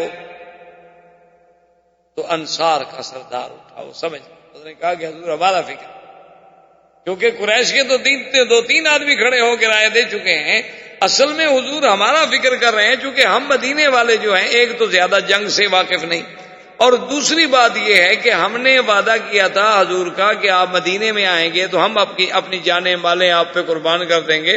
حضور اس فکر میں ہے کہ شاید یہ مدینے کی حد تک تو میرا تحفظ کریں گے لیکن مدینے کے باہر شاید نہ کریں، کیونکہ معاہدہ تو یہی تھا۔ وہ کھڑا ہوا، اس نے کہا کہ یا رسول اللہ لسنا اصحاب محمد اصحاب موسیٰ بل نحن اصحاب محمد۔ اس نے کہا حضور کیوں فکر کرتے ہو، ہم کوئی موسیٰ علیہ السلام کے ساتھی نہیں جو یہ کہیں گے کہ فَاذْهَبْ أَنْتَ وَرَبُّكَ فَقَاتِلَا إِنَّا هَاهُنَا قَاعِدُونَ، بلکہ ہم تو وہ لوگ ہیں، ہم کہیں گے فَاذْهَبْ أَنْتَ وَرَبُّكَ فَقَاتِلَا إِنَّا مَعَكُمَا مُقَاتِلُونَ۔ نے کہا کہ یا رسول اللہ آپ کیا فکر کر رہے ہیں، ہم موسیٰ علیہ السلام کے ساتھ یہ کہہ دیں گے کہ آپ جانے، آپ کا خدا جانے، ہم بیٹھے ہوئے ہیں، آپ لڑیں، ہم آپ کے ساتھ ہیں۔ ایک اور انصاری انہوں نے کہا حضور لو امرتنا الی برک الغماد، برک الغماد ایک جگہ ہے یمن، اور مدینہ شریف سے لے کر برک الغماد تک درمیان میں 14 بڑے بڑے قبائل ہیں۔ انہوں نے کہا حضور اگر آپ ہمیں کہیں نا کہ برک الغماد پہ پہنچو تو ہم پہنچیں گے، یعنی یہ تو ایک قریش کا قبیلہ ہے نا، وہ تو 14 قبیلوں سے لڑ کے جانا پڑے گا نا برک الغماد، ہم تو پھر بھی حکم کے لیے تیار ہیں۔ ایک اور صحابی کھڑے ہوئے، اس نے کہا لو امرتنا لخذنا فی البحر، حضور آپ حکم تو کریں، سمندر میں چھلانگ لگا دو، ہم لگا دیں، ہمارا فکر کیوں کرتے ہیں؟ فسر رہا، حضور صلی اللہ علیہ وسلم کے چہرہ مبارک جو تھا وہ خوشی سے کھل۔ حضور نے فرمایا کہ اللہ تم لوگوں کو جزائے خیر دے، یہی تو آزمائش کی گھڑیاں ہوتی ہیں جن میں مومنوں کا ایمان اللہ آزماتے ہیں۔ تو آپ لوگوں نے جس ایثار کا اور جس قربانی کا اظہار کیا ہے وہ مجھے میرے لیے خوشی کا باعث ہے، لیکن میں ایک بات بتا دوں، مجھے بھی اللہ کی طرف سے اشارات ملے ہیں، فتح تو تمہیں ہوگی، گھبرانے کی کوئی بات نہیں، یا تو ہمیں قافلہ ملے گا یا پھر ہمیں یہ مال غنیمت ملے گا، ان سے اللہ ہمیں خالی نہیں بھیجیں گے مدینہ سے، ان 2 چیزوں میں سے ایک چیز ہمیں ملے گی۔ ادھر کفار نے اپنی خیمے لگا دیے اور فوج بٹھا دی، ادھر حضور پاک نے حکم دے دیا بھی اپنے خیمے شیمے نصب کرو اور بیٹھ جاؤ، تیار ہو جاؤ۔ تو صحابہ اکٹھے ہوئے، انہوں نے کہا کہ یا رسول اللہ ہمارا ایک مشورہ ہے۔ سعد بن معاذ نے آ کے عرض کی، انہوں نے فرمایا بتاؤ کیا؟ اس نے کہا حضور ایک تو ہم آپ کے لیے بنا دیتے ہیں عریش، عریش کا معنی یہ ہوتا ہے کہ لکڑیاں کھڑی کر لیتے تھے اور اوپر کچھ لکڑیاں ڈال کے اور کھجور کی چھڑیاں ڈال کے، یعنی چھپر سا، جسے آپ سمجھیں چھپر، تو اس کا فائدہ یہ ہوگا کہ ایک تو دھوپ کے وقت آپ اس کے نیچے بیٹھ گیا تو سایہ ہو گیا، اور ضرورت کے مطابق آپ اس کے اوپر بھی بیٹھ گئے اور اوپر سے کھڑے ہو کر دوست دشمن احباب کو آپ دیکھتے رہے۔ اور دوسرا حضور وہاں ہم اپنے خصاف جو ہمارے پاس اونٹ ہیں جیسے ہیں ان میں سے جو اچھے ہیں وہ پہاڑ کے پیچھے بٹھا دیتے ہیں کہ خدا نہ خواستہ جنگ میں اگر ہم سب کے سب شہید ہو جائیں۔ یا رسول اللہ جو لوگ مکے میں ہیں مدینے میں ہیں وہ کوئی ہم سے ایمان میں کم مخلص تو نہیں؟ اس وقت تو یہ اعلان نہیں ہوا تھا کہ ہم نے جنگ لڑنی ہے، ورنہ تو کوئی پیچھے نہ رہتا۔ وہ تو ایک رائے تھی کہ قافلہ جا رہا ہے، اسی لیے تو حضور نے حضرت عثمان کو بھی منع کر دیا۔ حضرت عثمان رضی اللہ تعالیٰ عنہ آنے لگے تو آپ نے فرمایا کہ عثمان نہیں، میری بیٹی اور تمہاری بیوی رقیہ جو ہے وہ بیمار ہے، تم اس کے علاج کے لیے رک جاؤ، کوئی بات نہیں، ہم تو ابو سفیان کے قافلے کی حد تک جا رہے۔ اس نے کہا حضور پھر یہ فائدہ ہوگا کہ آپ ایک تو عریش میں اونچے ہوں گے اور آپ دیکھ رہے ہوں گے کہ ہمارا میدان جنگ میں کیا حال ہو رہا ہے۔ اگر خدا نہ خاصا پانسا پلٹتا ہوا دیکھیں تو کم از کم آپ تو اونٹ پہ بیٹھ کے مدینہ شریف پہنچے، اتنے تک تو ہم کافروں کو آگے نہیں بڑھنے دیتے جب تک کہ آپ دور نہ چلے جائیں۔ اتنا تو ہم بھی روک لیں کہ کم از کم ان کو ایک دن روک لیں۔ آپ ایک دن کا سفر اگر آگے نکل جائیں پھر تو آپ کو کوئی نہیں پکڑ سکتا، اور آپ جب مدینے پہنچیں گے تو مدینے والے پھر آپ کے ساتھ ہوں۔ حضور نے فرمایا کہ اچھا ٹھیک ہے، تم نے جو رائے دی ہے ٹھیک، عریش بناؤ، چھپر بن گیا۔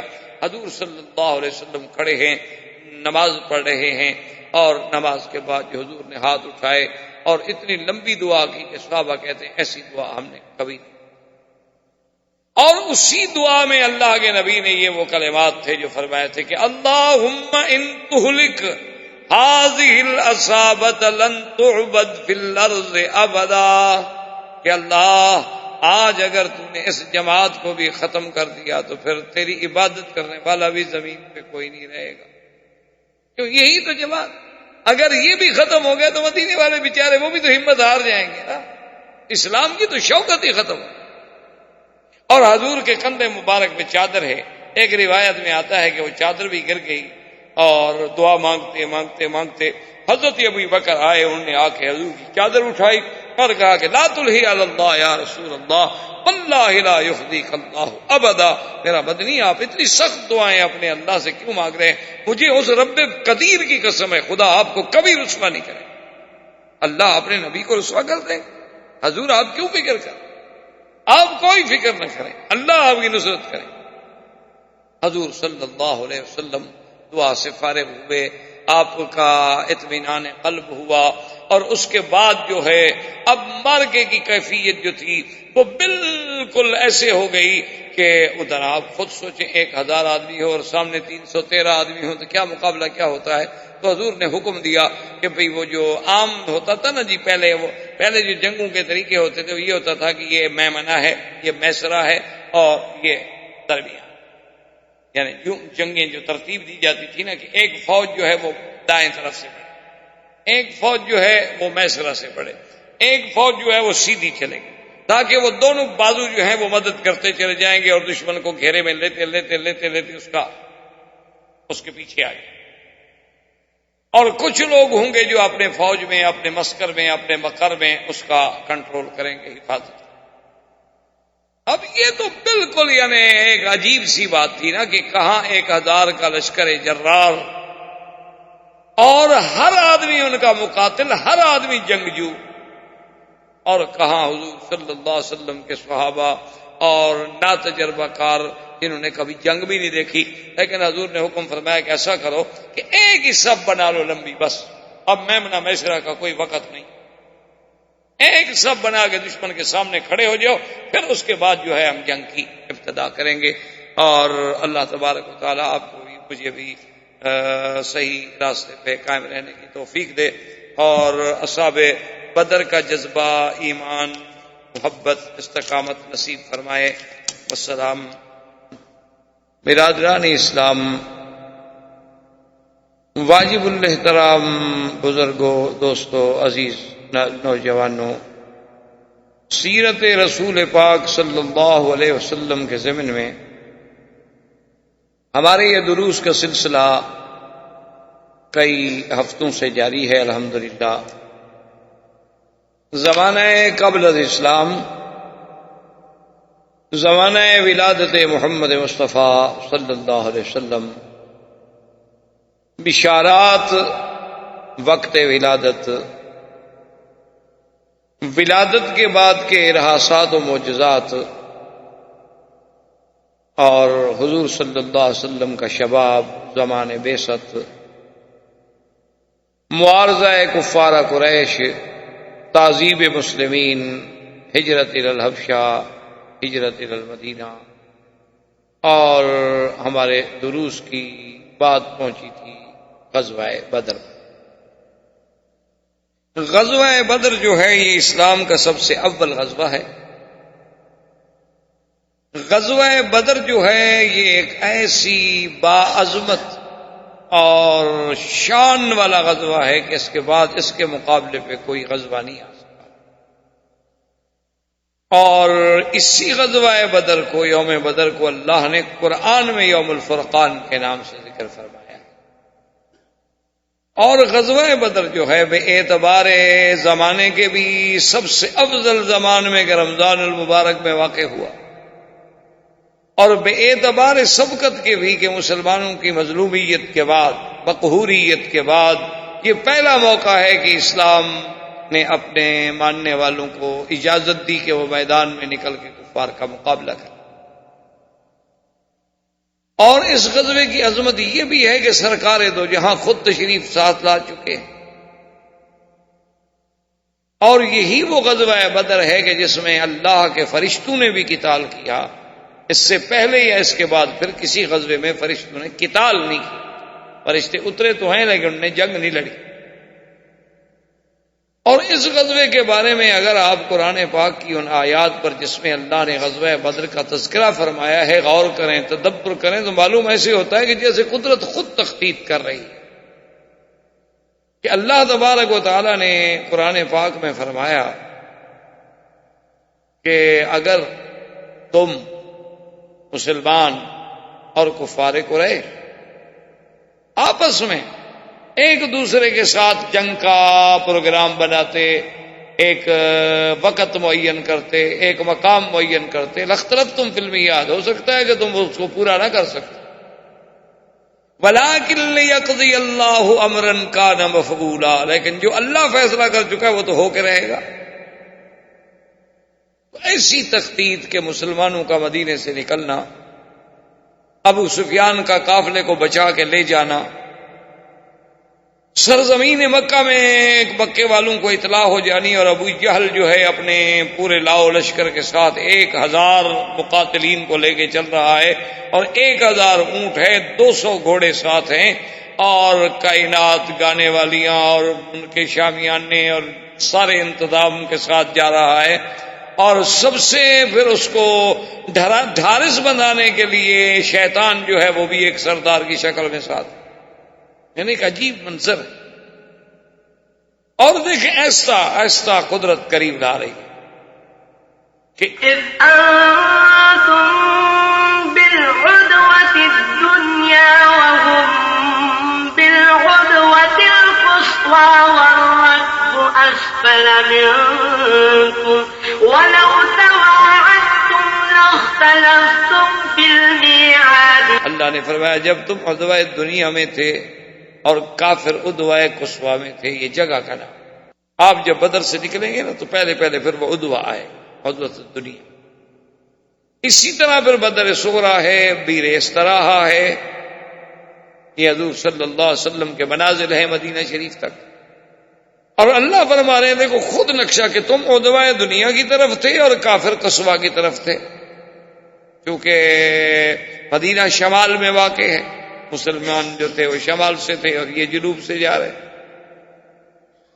وَالرَّكْبُ أَسْفَلَ مِنْكُمْ، اور قافلہ نیچے سے جا رہا۔ وَلَوْ تَوَاعَدتُّمْ لَاخْتَلَفْتُمْ فِي الْمِيعَادِ وَلَكِنْ لِيَقْضِيَ اللَّهُ أَمْرًا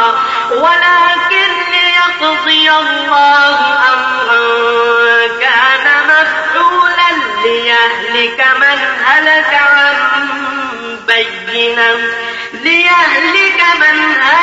عَنْ بَيِّنَةٍ وَيَحْيَى مَنْ حَيَّ عَنْ بينة وإن الله لسميع عليم. اللہ فرماتے یہ تو سارا ہم کر رہے ہیں، اگر تم کرتے تو تم وعدے پہ شاید نہ پہنچتے، لیکن ہم چاہتے تھے کہ فیصلہ ہو جائے، حق اور باطل نکھر جائے، صدق اور کذب جو ہے الگ ہو جائے، ظلمت و نور کا امتیاز ہو جائے، یوم الفرقان بن جائے. اس کے بعد حضور صلی اللہ علیہ وسلم پھر آگے بڑھے. صحابہ نے کہا کہ آگے بڑھے چونکہ یہاں تو پانی کا مسئلہ ہو. پھر یہ بدر میں آئے، مقام بدر پہ پہنچے، مائے بدر پہ پہنچے، اور اس طرف کافروں نے ڈیرا ڈال لیا اور ادھر مسلمانوں نے اب آمنے سامنے صفیں بن گئی. حضور صلی اللہ علیہ وسلم نے حکم دیا کہ مسلمان جو ہیں وہ صرف ایک ہی صف بنا لیں، بس اب میمنہ میسرہ کی گنجائش ہی نہیں. کتنے آدمی ہیں؟ 313 تو آدمی، اور سامنے 1000 کا لشکر ہے. اب میمنہ میسرہ تو وہاں ہوتا ہے نا کہ جب کسی کے آپ نے فوج پہ اور کسی مقام پہ حملہ کرنا ہے. اب تو ایک آمنے سامنے کی بات ہے، تو ایک ہی صف بنا دی گئی. اور کافروں میں ایک رواج تھا، اور اس زمانے میں یہ عادات تھی کہ جب جنگیں ہوتی تھی، چونکہ جنگ تلوار کی تھی، نیزے کی تھی، اور تیروں سے بارشیں ہوتی تھیں، اور تو کوئی یہ تو نئی جدید ٹیکنیک تو نہیں تھی کہ آپ اپنے ملکوں میں بیٹھ کے ہزاروں میل دور سے، سینکڑوں میل دور سے میزائل پھینک دیں. یہ تو سسٹم نہیں تھا. اب تو جنگ نہیں ہے حقیقتاً اگر دیکھا جائے، اب تو یہ ایک جدید ٹیکنالوجی کی اور دماغ کی جنگ. اب تو عقل لڑائے جاتے ہیں نا. اب کوئی بہادری، کوئی شجاعت، وہ تو مسئلہ ہی نہیں. آپ ایک پورے یعنی نعوذ باللہ ایک پورے ملک پہ ایک ایٹم مار دیں، ایک بم پھینک دیں، بس ختم ہو گیا. بہادر کیا اور کمزور کیا. جنگیں تو پہلے ہوتی تھیں جب آمنے سامنے ایک دوسرے کا مقابلہ ہو. اور اس وقت رواج یہ تھا کہ جب صفیں دونوں طرف سے کھڑی ہو جاتی تو لوگ مبارزت کرتے تھے. اس پر بھی میں کہتے ہیں مبارز، کہ حل یبارزنی، کوئی ہے جو میرے مقابلے پہ نکلے.